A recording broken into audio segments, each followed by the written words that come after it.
¿qué tal? ¿Cómo estás? Un gusto tenerte aquí. Estoy en una entrevista más, para lo que yo le llamo entrevista expertos. Y en este segmento me está acompañando María Noel Carrizo. María Noel, argentina, tiene muchos años trabajando ya en el campo de recursos humanos, específicamente en el campo de formación y desarrollo. Escribe sobre comportamiento social en el campo empresarial y hace aproximadamente 6 meses lanzó su primer libro llamado La muerte del ego. Así que aquí me acompaña María Noel. María Noel, ¿cómo estás? Qué gusto verte. Hola Marcel, ¿cómo estás? El gusto es mío y desde ya que te agradezco la invitación. Pues de hecho yo quería agradecerte por darte un tiempo para acompañarnos y para que puedas comentarnos sobre tu libro y sobre todo darnos algunos consejos. Pero antes que todo yo quería comenzar con una pregunta que cae de madura, que es, ¿qué te motivó a escribir este libro? Bueno, te cuento un poquito sobre el libro. Sí. Primero te lo muestro ya que estamos acá. Muy bien, ahí está. En la cámara, acá está el libro. El libro se llama La muerte del ego como camino hacia el liderazgo, ¿no? Ajá. Y a ver, lo que buscamos con el libro es desde algún lugar invitar al lector a que reconozca cuando su propio ego le jugó una mala pasada para que pueda desde algún lugar gestionarlo y pueda tener una vida más auténtica. Pero bueno, tu pregunta fue ¿cómo comenzó todo esto? Claro, ¿qué te motivó? El libro, te cuento, lo publicamos en octubre del año pasado, pero venimos trabajando ya hace como 3 o 4 años sobre el tema. Lo abordamos, lo investigamos desde un lugar filosófico, sociológico y empírico, pero el origen del libro tiene que ver con algo personal, ¿no? Desde algún lugar yo sentí que este tema me atravesó a mí, he sentido en primera persona una transformación en mi sistema de valores a partir de una crisis que tuve, una situación de crisis donde me encontré respondiendo más a la mirada de afuera que a mis propios deseos e inquietudes. Claramente que descubrí esto o empecé a indagar sobre esto a partir de esa crisis y empecé a observar que este mecanismo lo tenían otras personas también. Entonces, a partir de ese trabajo primero personal y luego poder identificar con el resto es que dije, ¿por qué no investigar un poco más sobre esto? Por eso es que lo abordé desde distintas temáticas y también lo quise abordar desde un lugar empírico.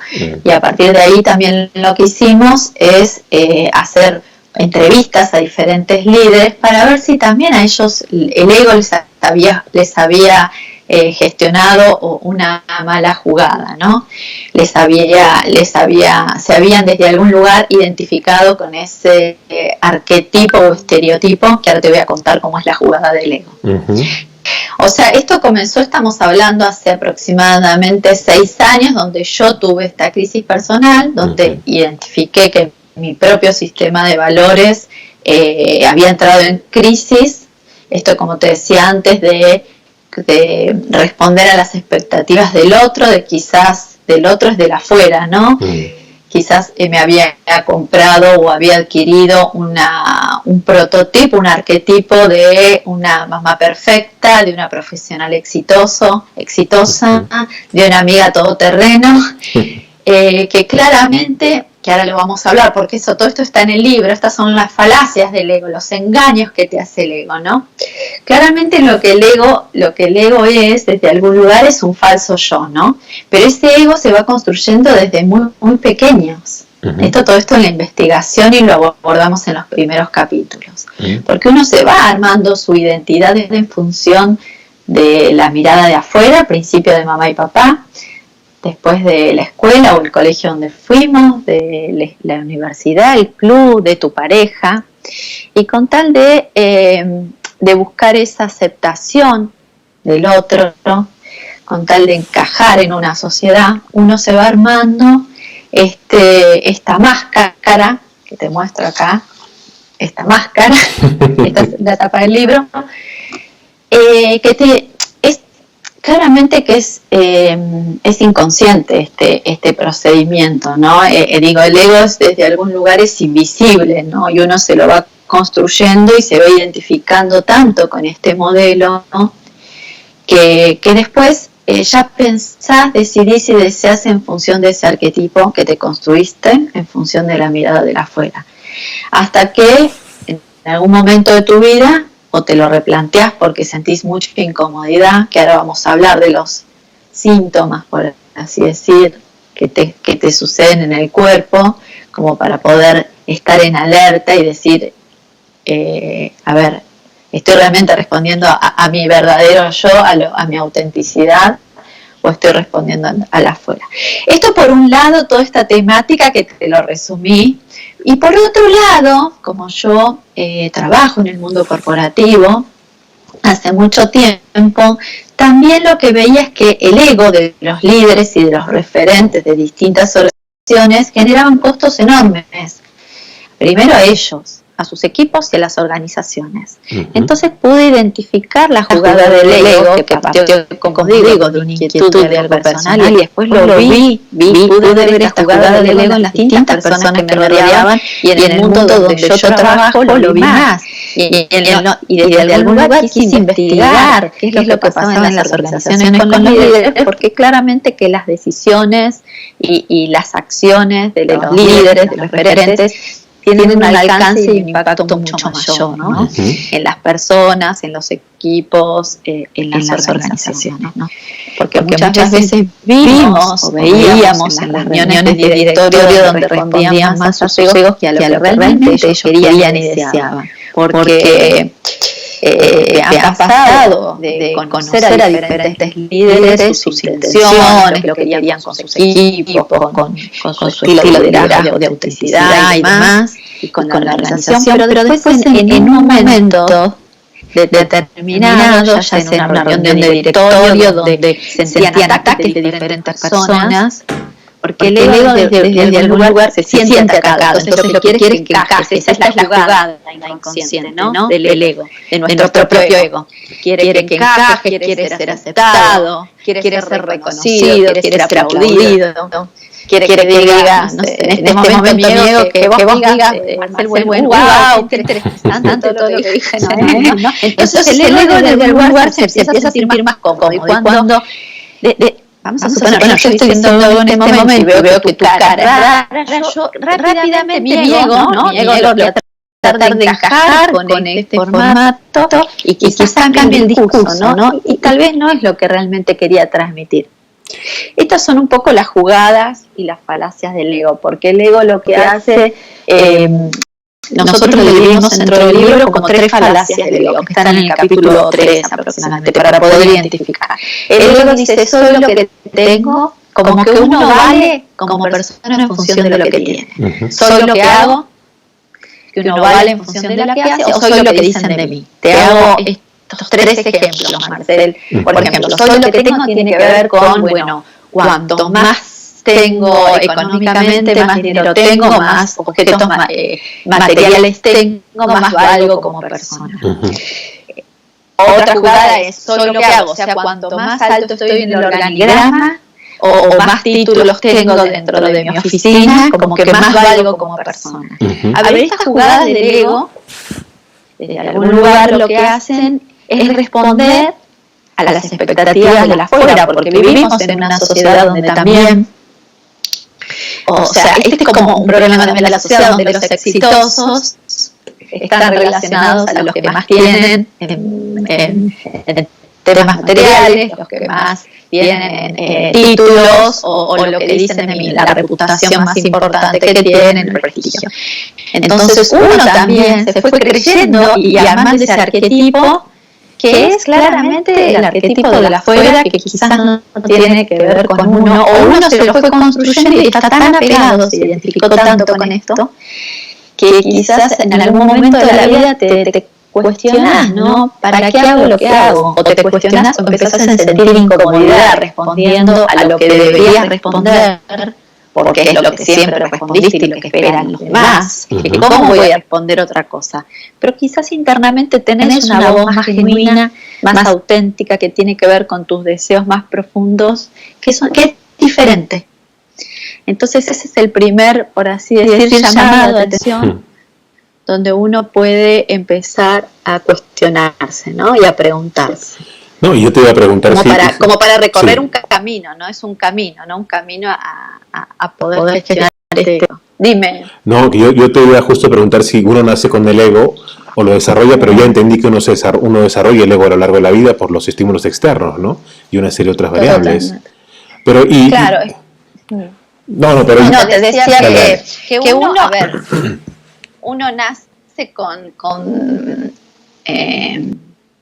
todo lo que tenemos que tener y a partir de la afuera, de ese deseo o de encajar, del deseo del amor, de la aceptación, de la caricia, de la afuera, es como que te vas armando ese ego. A ver, desde chiquitos también nos enseñaron, esto también tiene que ver con un tema generacional, nos enseñaron donde quizás mamá o papá nos sonreía, nos daba un aplauso cuando hacíamos algo bien, claro. Y el castigo cuando hacíamos algo mal. Entonces uno se va armando ese arquetipo. Digo, desde mamá y papá hasta la actualidad, ¿no?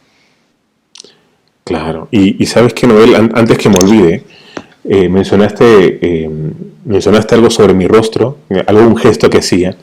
Y sabes que me lo han mencionado varias veces. Entonces yo creo que voy a tener que hacer una observación de los videos con detalle para ver las caras que pongo, porque de repente comunico algunas cosas que no quisiera. Pero nada, me quedé pensando en eso, ¿no? Yo quería preguntarte, ¿y el ego? Igual, un detalle. Fue un ejemplo. Sí, no, me imaginé. Ni miré tu cara. No, es como que no me estás mirando mientras hablamos. ¿Cómo puede ser eso posible, Noel? No, pero esto nos pasa en la vida cotidiana, ¿no? A ver, te llama una amiga, un amigo y vamos a hacer tal cosa, un plan. Y porque vos querés conformar al otro y satisfacer al otro, quizás le decís que sí. Es que seguir siendo esa persona especial para el otro. Uh-huh. El ego lo que quiere es ser especial, que te ubiquen como especial. Pero quizás realmente no tenés ganas. Entonces ahí también hay que empezar a escucharse y cuestionarse, porque si no uno termina convirtiéndose y armándose un arquetipo, un modelo que no tiene que ver con la esencia, no con quién uno es. Yo te decía que la intención también de investigar sobre este tema, primero porque me atravesó a mí, luego porque lo veíamos en el afuera, y también porque nosotros hace mucho venimos investigando y trabajando sobre el liderazgo auténtico y sobre las nuevas generaciones, ¿no? Esto en el mundo mío corporativo, lo que yo me dedico a los recursos humanos, a analizar los comportamientos de las personas dentro del ámbito laboral, a partir de comprender a las nuevas generaciones. Hace un tiempo hicimos una investigación a la generación Z, donde los jóvenes claramente se identifican con un liderazgo mucho más auténtico, y una de las temáticas de los líderes es cómo ser auténticos. Entonces, la intención de hacer el libro también tiene que ver con una forma de encajar, de poder identificar estos arquetipos para desprendernos de un montón de creencias y ataduras para poder ser realmente auténticos. Pero la autenticidad no es mañana voy a ser un líder auténtico. Tengo que identificar todo esto para desprenderme y poder conectarme con el otro, mi verdadero ser. ¿Qué es conectarse con el otro, con lo que uno es? Siendo sincero, genuino, vulnerable. La vulnerabilidad es un elemento interesante en la autenticidad. También la vulnerabilidad lo que te hace es abrirte y mostrar también, aquellos puntos fuertes, pero también aquellos puntos débiles. También poder decirle un jefe a su colaborador o un papá a su hijo, la verdad es que no lo sé, o no sé, me siento mal, la verdad es que no sé cómo solucionarlo. En vez de decir todo lo puedo, todo lo sé, que es lo que desde algún lugar nuestra generación quizás se construyó estos arquetipos en función de esos modelos de todo superpoderoso, de todo lo puede, todo lo saben, ¿no? Cuanto más, mejor. Y quería preguntarte, porque el título de tu libro es La muerte del ego. Entonces entiendo, uno liberarse de esos arquetipos de alguna forma sería el camino para poder darle muerte al ego. ¿El ego puede morir? El título es fuerte, la muerte del ego. La verdad es que el ego no puede morir. Lo que sí puede hacer, el título es como para también llamar la atención y quizás una vida más utópica, ¿no? Si no seríamos unos santos o Buda. Lo que uno puede hacer es gestionar el ego. Y es un trabajo diario. Diario digo porque los jesuitas, por ejemplo, tienen una forma de poder, ahora no me acuerdo el nombre, pero tienen una metodología, ¿no? Una forma que ellos trabajan, que 3 veces por día analizan y pueden identificar las acciones que tuvieron. Vamos a suponer a la mañana, a mitad de mañana es ese primer momento de encontrarse con ellos, que podríamos decir es un rezo, después a la tarde y a la noche. Entonces ellos lo que hacen es poder identificar durante esa mañana o ese tiempo cuán lejos o cuán cerca están de su propósito y poder ajustar. Esa es una forma de estar conscientes de lo que nos pasa y de lo que estamos haciendo, y si las acciones que tomamos y las decisiones tienen que ver con nuestro propósito en la vida, con lo que nosotros queremos, con lo que nosotros deseamos desde un lugar más profundo. Claramente que esto nos invita a una búsqueda de nuestro propósito, una búsqueda de conocernos, una búsqueda de identificar quiénes somos, ¿no? Que es una búsqueda que es un camino largo, ¿no? Pero la verdad que es un camino interesante. Yo en lo personal trato todos los días de hacer este trabajo porque es como que a partir de esto también estoy como muy alerta y muy consciente de lo que me pasa cuando mi ego me juega una mala pasada. Todos los días mi ego me juega una mala pasada, todos los días. Entonces yo trato de trabajar, de hacerlo consciente, porque el trabajo, lo que le pasa a nuestra mente desde algún lugar es identificar un pensamiento, una situación, a partir de ahí la sentimos y luego actuamos. Es un proceso muy inconsciente, ¿no? Identificamos desde la mente una situación, después sentimos bronca, enojo, alegría frente a algo que, por ejemplo, vos manifestaste, y luego actúo, o digo, bueno, no, ya termina acá la entrevista, o digo, ay, qué lindo lo que dijiste. Entonces el ego lo que intenta en todo momento es encajar, y ahí está la jugada del ego. Entonces cuando uno identifica una situación desde el pensamiento, desde la mente, también puede, cuando el ego desde algún lugar identifica alerta, alarma, peligro, puede también cuestionarlo, cuestionar esa creencia, cuestionar ese pensamiento. Ese es uno de los trabajos para gestionar, estar muy consciente de lo que nos pasa, cuestionarnos lo que pensamos, lo que sentimos. Una vez que cuestionamos lo que pensamos y podemos cambiar ese pensamiento, el sentimiento, lo que sentimos cambia. Por eso es que la invitación es a la creencia, esa creencia arraigada, ¿no? Y es un camino, pero la verdad es que es un camino hacia una vida más liviana, más auténtica y más feliz, ¿no? Estaba pensando, mientras me comentabas todo esto, por la complejidad del asunto y que considerando que trabajas con las organizaciones, ¿cómo funciona el ego en los equipos? Sí, el ego en los equipos. Bueno, ese también es otro tema, ¿no? En el libro te cuento, entrevistamos a distintos profesionales. Entrevistamos a Cachito Vigil, que es director técnico del equipo femenino de hockey, fue por mucho tiempo acá en Argentina y ahora está en Chile. A Altano Lofreda, que es de rugby, director técnico. Después entrevistamos a Juan Taratuto, que es director de cine, y a 3 directivos corporativos. Te comento esto porque Cachito Vigil, que recién te dije que era el director técnico de hockey, él estuvo liderando a las Leonas, que es el equipo nacional de hockey femenino, charlando con él sobre el ego de los equipos, cómo hacer para correr el ego de los equipos, en realidad el ego de las personas, y a partir de ahí para poder generar equipo y que haya una cohesión, ¿no? y que puedan todas trabajar en pos de un propósito. Y él nos dio una mirada muy interesante, ¿no? Él lo que nos dijo es que cada una de las personas, en este caso del equipo de las Leonas, que a él le pasó, él lo que hizo es identificar las necesidades y las individualidades de cada una de las jugadoras. Y a partir de ahí que identificó las necesidades de cada una y pudo resaltar y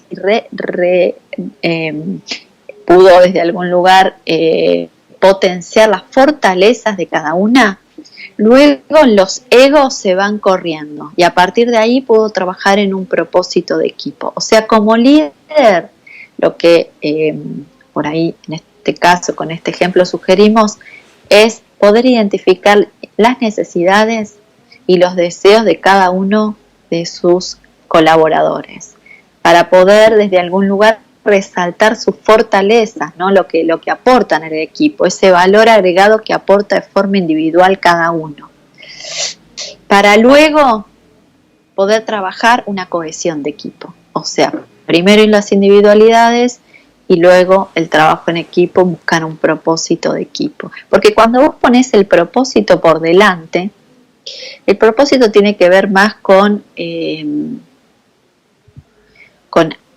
algo que tiene que ver con vos, desde algún lugar, y que tiene que ver también con el afuera, cómo poder colaborar o ayudar a otros. En caso de mi libro, por ejemplo, mi propósito era un tema que a mí me interesaba, el tema del ego, porque me atravesó a mí. Yo vi desde algún lugar o sentí la necesidad de comunicar para poder ayudar a otros a que también se liberen de estos arquetipos, ¿no? Y que puedan encontrar su verdadera esencia. Y en este caso, el libro, la obra que tiene que ver con el libro, es más que las personas que integramos. ¿Por qué? Porque a través de esa obra, si alguien lo lee, puede gestionar o empezar este camino de una búsqueda personal. Es esto de dejar una huella. Entonces, cuando vos identificás el propósito y lo pones por delante, los egos de las personas se van corriendo. Porque lo que vos querés lograr es mucho más, tiene mucho más valor, poder cambiarle la mirada o ayudar a otro a poder gestionar algo que lo incomoda, que se siente que le genera un costo enorme como es el ego, tiene mucho más valor que el ego propio. Entonces esto es una mirada interesante, identificar las individualidades, las necesidades de cada uno del equipo, potenciar las fortalezas para luego identificar un propósito de equipo. Un poco en la gestión del ego, era un tema que me interesaba mucho preguntarte, si pudieras dar alguna receta, bueno, no sé si receta, pero de repente algunas sugerencias o prácticas que se pudiera tratar para gestionar el ego, comenzando por uno mismo. Dijiste algunas ya, pero de repente lo quieres reforzar. Sí. Sí, a ver, a mí me parece que el primer punto es empezar, cuando uno se empieza a cuestionar, el cuestionarse y el sentirse incómodo con situaciones. Antes te dije, hay alertas, ¿no? Alertas tienen que ver con situaciones que uno siente en el cuerpo, incomodidad, ya sea que siente presión, ¿no? Siente dolor en el pecho frente a una situación, cuando se transpira las manos, cuando estás en una reunión o en una situación familiar y empezás a sentir incomodidad, incomodidad por algo que te dijo el otro. Ahí es tu ego que está jugando, tu ego te está jugando una mala pasada, que te está diciendo, a ver, ¿por qué el otro no acepta mi propuesta o mi premisa? Entonces, corres ese pensamiento, quizás el otro tiene otra mirada, no es ni mala ni buena, los hechos no son ni malos ni buenos, los hechos o los sucesos, lo que acontece, acontece. La connotación de positivo o negativo se la da uno, entonces uno puede empezar a correr ese pensamiento o esa creencia arraigada, ponerla en otro lugar, correrse, desapegarse, comprender que el otro puede pensar distinto, desear diferente. Ese es como un primer paso, estar en alerta y consciente con lo que nos pasa con el cuerpo, para poder identificar si no es nuestro ego. Y a partir de ahí, cuestionarnos. Otro punto es cuestionarnos, preguntarnos, hacernos la pregunta, hacer como hacía el jesuita o como hacen otras personas, de poder trabajar en uno, ¿no? Y encontrar esos espacios personales para poder identificar qué es lo que nos pasa. Ese es otro punto. Y otro punto interesante es abrirnos, poder también hablar con el otro, esto de la vulnerabilidad, mostrarnos vulnerables, mostrarnos genuinos. uno una vez leí, hace un tiempito leí una encuesta interesante, no recuerdo de quién es la fuente, pero hablaba sobre la vulnerabilidad, ¿no? Y decía que por qué las personas no quieren, no se muestran vulnerables, ¿no? Y desde algún lugar lo que decía es que las personas no se muestran vulnerables porque sienten que se espera más de ellos, de que sienten que valen menos de lo esperado por el otro. Entonces, cuando uno siente desde algún lugar que vale menos, no se muestra, no muestra ni lo bueno ni lo malo, se cierra, se arma este arquetipo. En cambio, cuando uno identifica que el valor de uno no tiene nada que ver con lo que, ni con las falacias, ni con lo que uno tiene, ni con lo que uno hace, ni de lo que dicen de mí, ya corres esa premisa o esa falacia del valor de uno en función de estas tres herramientas. Y te mostrás vulnerable y a partir de ahí decís, bueno, pienso diferente, a mí no me gusta esto, me siento incómoda, no sé cómo resolverlo. Y cuando uno también se muestra vulnerable y baja las guardias, como se dice comúnmente, el otro también se muestra vulnerable. El otro también se puede abrir y ahí puede haber un vínculo más genuino, un vínculo de relación, ya sea de trabajo, con tus padres, con tus hijos, mucho más auténtico. Entonces, para ir hacia un camino de la autenticidad y de relaciones o vínculos genuinos y mostrar sus miedos, sus deseos, lo que nos pasa, la invitación es a mostrarnos vulnerables, trabajar sobre eso, a ser consciente de lo que nos pasa con el cuerpo, poder identificar esas incomodidades y cuestionárnosla, porque ahí está nuestro ego haciendo una jugada. Y también desde algún lugar comprender de que también somos víctimas de nuestro propio ego, porque nosotros nuestra identidad se construyó desde que nacimos. Entonces, cuando yo empecé la charla te dije que yo había sufrido una transformación en mi propio sistema de valores. O sea, yo me construí en una familia, en un barrio, se esperaban X y tales cosas de mí. Y bueno, no es ni malo ni bueno, es lo que sucedió y a partir de ahí, de hoy, cuestionarme estas creencias arraigadas, decidí cuestionármelas y trabajar sobre eso para tener una vida más plena y más auténtica. Entonces, aceptar, comprender de qué es lo que nos sucedió y después la invitación es esto, a cuestionarnos, a indagar, a buscar espacios personales para trabajar en uno y a partir de ahí empieza a salir lo más auténtico y genuino de uno, que claramente es lo más lindo que uno tiene, ¿no? Que tiene que ver con uno y con la esencia, ¿no? Muy interesante, ¿no? Gracias por los consejos.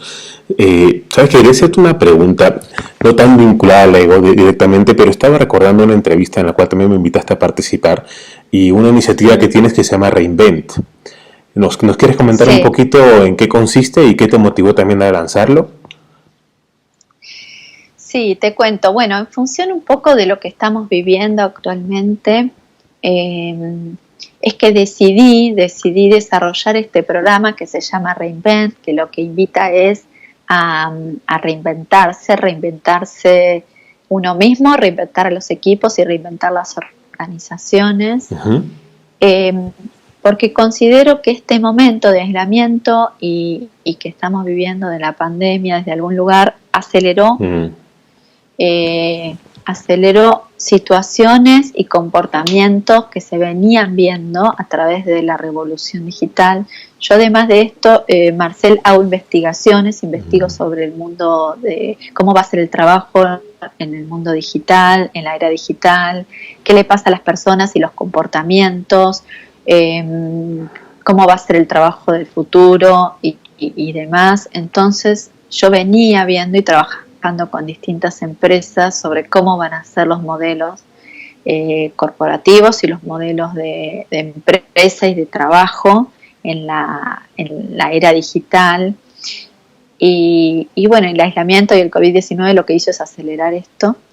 Entonces mi invitación es un programa abierto a la comunidad que lo transmito por mi Instagram, donde invito a diferentes profesionales. La intención del programa es invitar al otro a que encuentre su propósito, a que encuentre aquello que lo hace fluir y que lo apasiona, porque el propósito viene de la mano de aquello que lo hace fluir y apasiona, y quizás es una fuente de trabajo de su vida de acá a futuro, ¿no? Uh-huh. Porque también digo, esto, como antes te conté lo que me pasó a mí con el ego, creo que también muchos estamos trabajando en distintos lugares porque también es lo que se esperaba de nosotros, o porque hemos decidido en alguna oportunidad estudiar algo y estamos trabajando y quizás no nos cuestionamos si realmente es lo que queremos,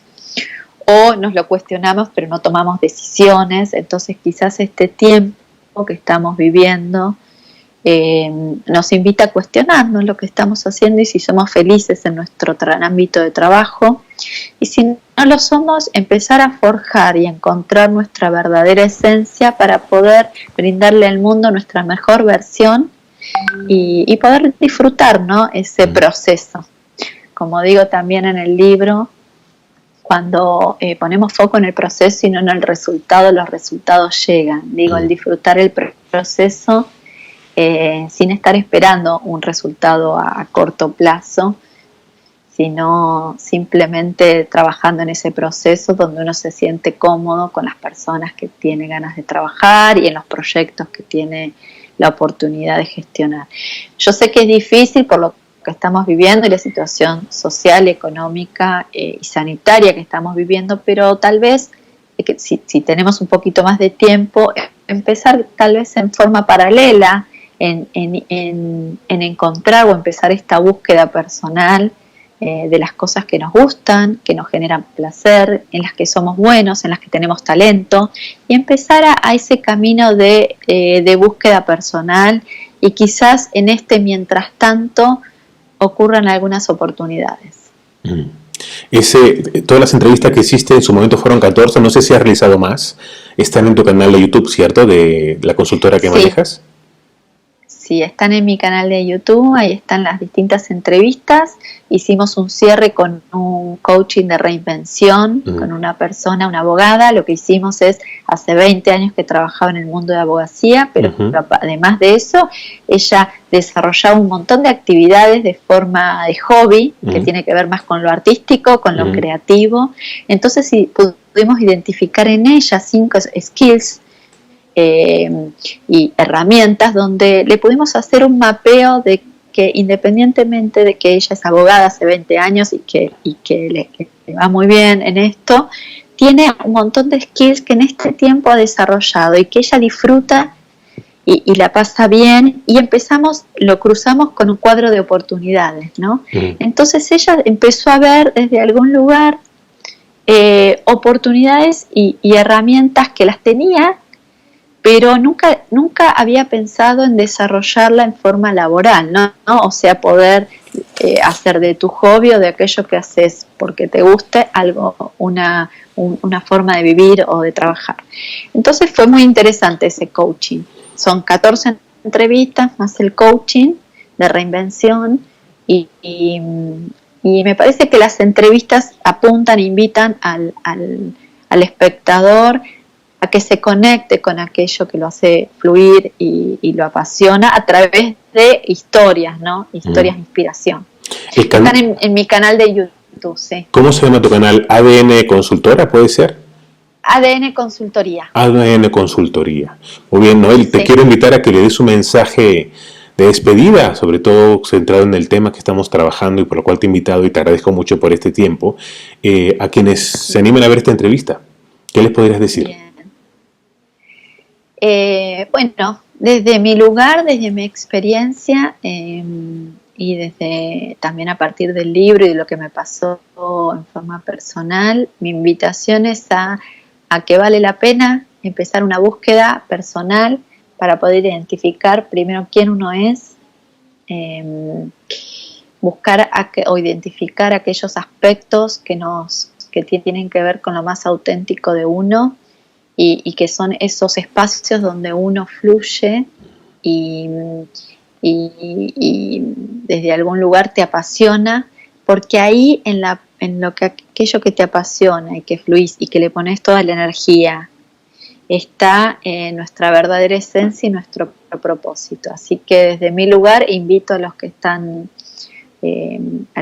del otro lado, a través de mi experiencia, que vale la pena comenzar esa búsqueda, vale la pena, porque después también, una vez que empezás este camino, disfrutás este proceso, las cosas se van dando, ¿no? Porque además de eso, internamente te aparece una energía arrolladora, como dice Kafka en el cuento Contemplación. Es una energía arrolladora que a pesar de haber momentos o de vivir momentos buenos y también momentos difíciles, cuando uno tiene claro el hacia dónde quiere ir, su norte, su faro, la energía se vuelve a recargar y el camino es hacia esa dirección. Uno puede ir más rápido, más lento, hay momentos que uno va a ir más despacito, pero cuando tiene claro el hacia dónde ir, porque aparte lo disfruta, uno es feliz. Entonces creo que uno puede ser feliz en todos los ámbitos de la vida, ¿no? En el trabajo también. Muy bien, Noel, muchísimas gracias por estar aquí, por compartirnos este contenido, por compartir parte de tu experiencia. Y yo quiero invitarte, a quienes, si estás viendo esta entrevista, a que busques el libro, y ya no me refiero a ti, Noel, me refiero a quien vea la entrevista, a que busque el libro La muerte del ego. Está disponible en Amazon, pero también está disponible, porque creo que lo editó Gránica, ¿cierto? Y está en Argentina, Gránica, sí, en México y en algunos otros países, ¿puede ser? Para cuando abran las librerías. También está por ebook. También está el libro electrónico. El libro electrónico en Amazon y de repente seguro en otras tiendas también. Así que te invito a que busques el libro para que puedas profundizar los temas que trabajó Noel aquí. Y bueno, te agradezco por la atención. Noel, nuevamente gracias por estar aquí. Siempre es un gusto verte. Y hasta una siguiente oportunidad. Nos vemos. Chao. Gracias, Marcel. Chao. Chao.